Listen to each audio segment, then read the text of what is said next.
Pagi teman-teman, kita mau pit-pitan dulu. Insya Allah nanti kita mau ngobrol soal kegiatan ekstrakurikuler ya. Kegiatan ekstrakurikuler apa ya yang kira-kira menarik untuk anak-anak zaman sekarang. Ayo kita pit-pitan dulu.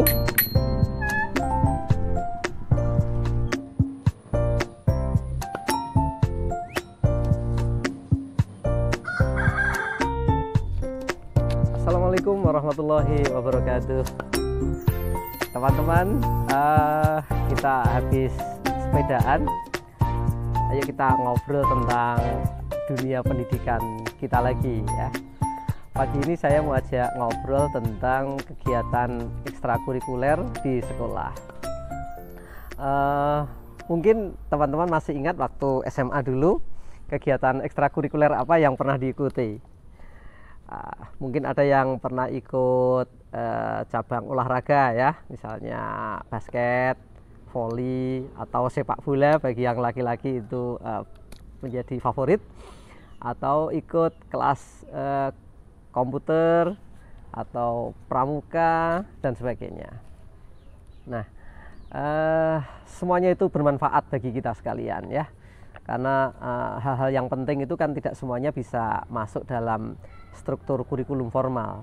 Jadi kegiatan ekstrakurikuler itu melengkapi pendidikan yang tidak harus dimasukkan dalam kegiatan kurikulum belajar resmi di pagi hari ini.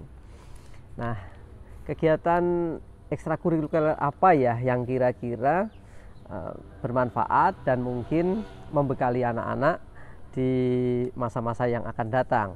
Yang sekarang ini dunia pendidikan kita lagi bercita-cita membangun anak-anak yang memiliki keterampilan berkolaborasi, keterampilan berkreasi, membangun kekuatan bersama begitu, bukan lagi kekuatan individu ya. Yang pertama saya kok berangan-angan salah satu kegiatan ekstrakurikuler yang mungkin kita kembangkan adalah memasak, atau bahasa yang lebih familiar adalah tata boga, atau mungkin kita gunakan istilah yang lebih keren adalah cooking class ya. Kelas memasak. Kenapa kelas memasak? Ya yang pertama, memasak itu ternyata ekspresi yang luar biasa. Bukan hanya soal masakannya saja, bukan hanya soal menunya saja, tetapi memasak itu kan ekspresi dari pengetahuan, seni ya, ketulusan, bahkan kata para ahli begitu ya. Tapi yang jelas pembelajaran atau pendidikan memasak itu memberikan efek afeksi yang cukup besar, yaitu anak-anak memiliki kebiasaan untuk menghargai masakan, atau mungkin lebih jauh tidak terbiasa nanti mencela makanan gitu. Nah, cooking class ini kelihatannya makin hari potensinya makin memungkinkan untuk berkembang, karena masyarakat kita ini sekarang kan lagi punya gaya lifestyle, yaitu makan di luar. Makan di luar bukan lagi sebagai selingan, tetapi bahkan menjadi gaya hidup gitu ya. Meeting point dengan teman-teman atau kegiatan rapat-rapat itu diselenggarakan di luar, dan disitulah butuh menu-menu yang mungkin di luar dari menu-menu yang sudah biasa dihidangkan gitu. Nah, cooking class ini potensial secara sosiologis dan juga mungkin secara ekonomis gitu ya. Nah, kalau mentornya misalnya bapak ibu gurunya sendiri terlalu sibuk, bisa kita mendatangkan mentor dari luar ya. Kita mengundang chef profesional gitu bisa, atau bahkan melibatkan orang tua siswa yang memiliki keterampilan atau passion di bidang memasak gitu ya. Yang kedua adalah kegiatan ekstrakurikuler kewirausahaan, atau bahasa kerennya adalah entrepreneurship gitu ya. Nah, sekarang bahkan berkembang menjadi creative entrepreneurship ya, jadi kewirausahaan kreatif. Dulu mungkin kalau istilah wirausaha itu dimaknai yang sekedar menjual begitu saja. Tetapi bersamaan dengan majunya teknologi informasi, seni menjual itu menjadi berkembang gitu. Nah, nanti di kegiatan kewirausahaan ini anak-anak kita ajak untuk belajar bersama bagaimana membangun jiwa kemandirian ekonomi gitu ya, agar nanti kedepannya itu kalau sudah lulus sekolah atau lulus dari perguruan tinggi, obsesi dan cita-citanya itu bukan mencari pekerjaan tetapi mengkreasi pekerjaan gitu. Salah satu agenda bangsa kita kan gitu ini. Jadi bangsa kita itu wirausahawannya masih sedikit sekali, padahal untuk membangun ekonomi bangsa yang kuat itu ternyata salah satu pilarnya adalah pilar kewirausahaan yang tumbuh menjadi usaha-usaha mikro, kecil dan menengah itu ya.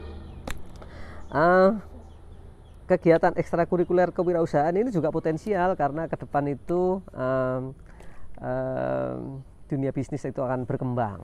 Kita mengenal misalnya istilah bisnis halal ya, atau misalnya halal tourism ya. Kemudian kita mengenal yang namanya bisnis online dan sebagainya. Anak-anak juga mungkin bisa diperkenalkan tentang potensi menjadi event organizer dan sebagainya. Ini penting sekali dan bermanfaat bagi anak-anak ke depan. Yang ketiga adalah kegiatan jurnalistik dan penyiaran ya. Mungkin kalau kita gunakan istilah yang lebih familiar bagi anak-anak ya, jurnalistik dan broadcasting begitu. Dulu kalau jurnalistik itu dimaknai kegiatan yang berhubungan dengan kewartawanan. Nanti kalau sudah punya keterampilan jurnalistik, pengen jadi wartawan gitu. Tapi sekarang jurnalistik dan broadcasting itu manfaatnya lebih luas lagi, karena di zaman sekarang ini media itu bukan lagi media yang terbatas pada media cetak dan elektronik seperti dahulu, tetapi sudah berkembang menjadi banyak varian gitu ya. Sekarang setiap orang ingin menjadi sumber berita dan memberitakan ya. Itu namanya citizen journalism. Setiap orang adalah sumber berita dan setiap orang bisa memberitakan.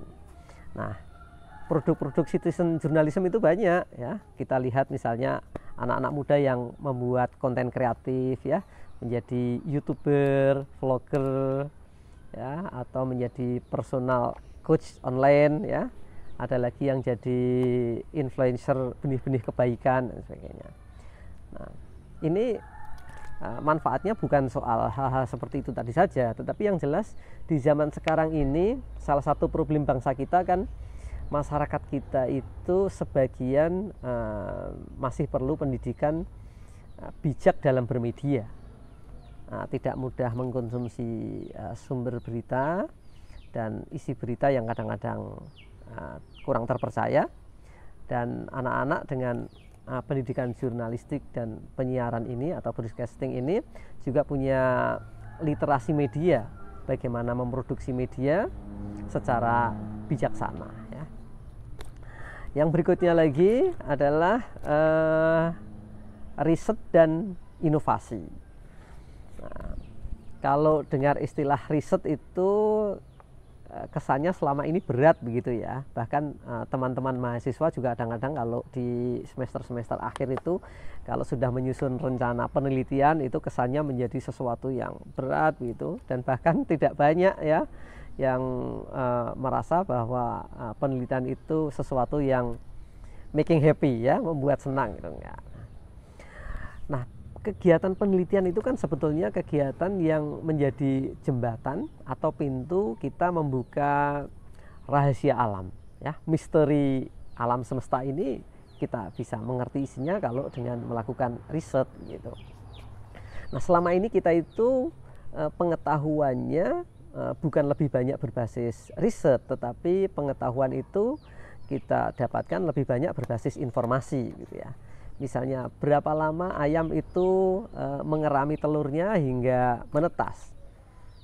Itu anak-anak bisa menjawab bukan karena pernah meneliti, tetapi karena pernah mendapatkan informasi.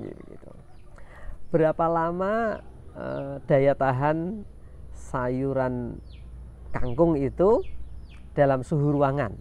itu nggak pernah diketahui dengan cara meneliti langsung. Kalaupun diketahui itu hanya berdasarkan informasi atau kebiasaan yang dialami dalam kehidupan keseharian. Nah, kegiatan riset dan inovasi ini penting bagi anak-anak untuk membangun semangat saintifik ya. Kalau dalam kurikulum 2013 ini salah satu semangatnya kan semangat membangun pembelajaran yang saintifik, di mana pengetahuan itu dibenarkan karena pernah dilakukan uji coba dengan prosedur dan kriteria ilmiah gitu. Nah, ini bagi anak-anak mungkin perlu kita tradisikan bagaimana belajar riset dan pengembangan. Ya, temanya tentu sesuai dengan materi belajar mereka di kelas. Misalnya yang sederhana aja, riset tentang teknik pengawetan bahan makan ya, riset tentang bagaimana sistem pengepakan yang baik dan bagaimana mengembangkan yang ramah lingkungan gitu kan. Riset elektronika untuk kebutuhan keseharian, misalnya water purifier gitu dan sebagainya.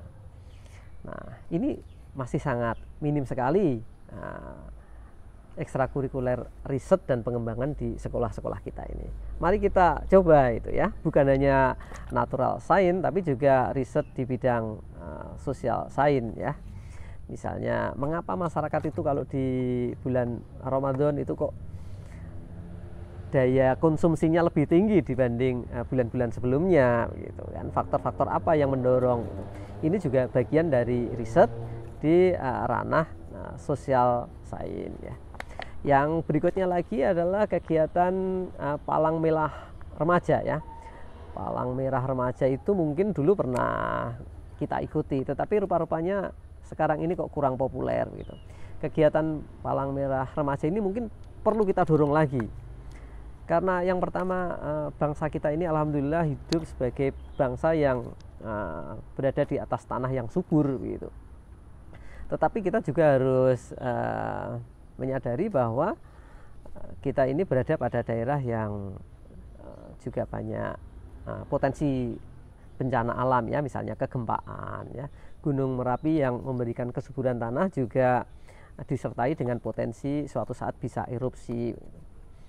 Sehingga kebutuhan mitigasi pertolongan ya dan sebagainya itu menjadi sesuatu yang harus melekat pada setiap individu ya.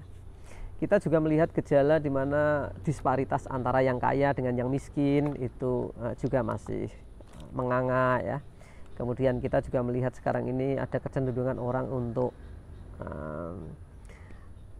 kurang tinggi sensitivitas sosialnya. Misalnya kalau kita melihat ada orang yang kecelakaan gitu, cenderung orang itu menunggu, melihat ya, tidak lekas menolong gitu.